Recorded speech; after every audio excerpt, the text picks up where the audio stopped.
L'objectif de cette vidéo, réussir à représenter sous toutes ses formes cette molécule.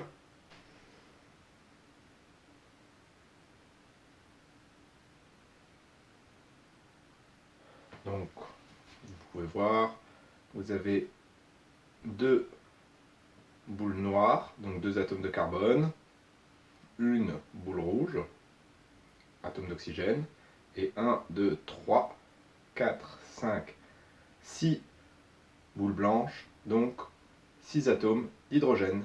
Donc on peut déjà écrire la formule brute, qui va être C2 H6 O. Voilà pour la formule brute.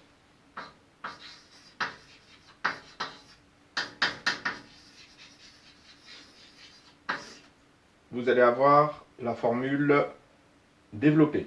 Donc on va mettre, comme c'est sur ce modèle moléculaire, on a une liaison entre les deux atomes de carbone. Ensuite on enchaîne, on a un atome d'oxygène. Et ensuite, un atome d'hydrogène. Chaque atome de carbone va faire 4 liaisons. Et ces liaisons vont vers des d'hydrogène.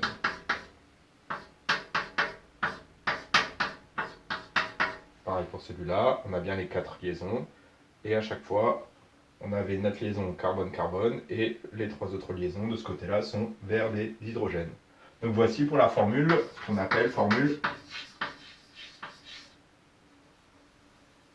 développée. Ensuite, pour la formule semi-développée.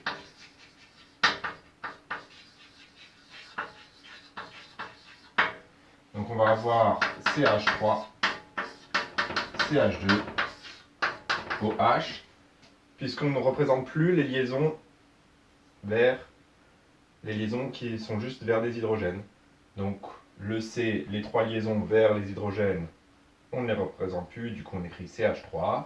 Ces 2 liaisons entre carbone et hydrogène, on ne les représente plus, on les accroche directement au carbone concerné. Et cette liaison hydrogène, on la met directement collée à l'oxygène. Voilà pour la formule semi-développée. Maintenant, la formule topologique.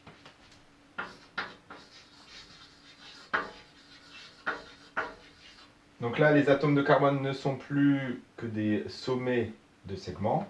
Donc on représente la liaison carbone-carbone ici par ce segment-là, en supposant que ici on a un carbone, ici on a un carbone.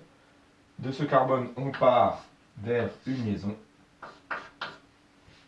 qui va faire carbone-oxygène. Donc on indique quel est l'atome ici au bout, et on a bien le H.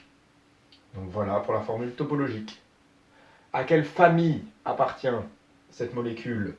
On voit qu'on a un groupe qu'on appelle un groupe hydroxyle. Donc j'entoure le groupe OH, qui est le groupe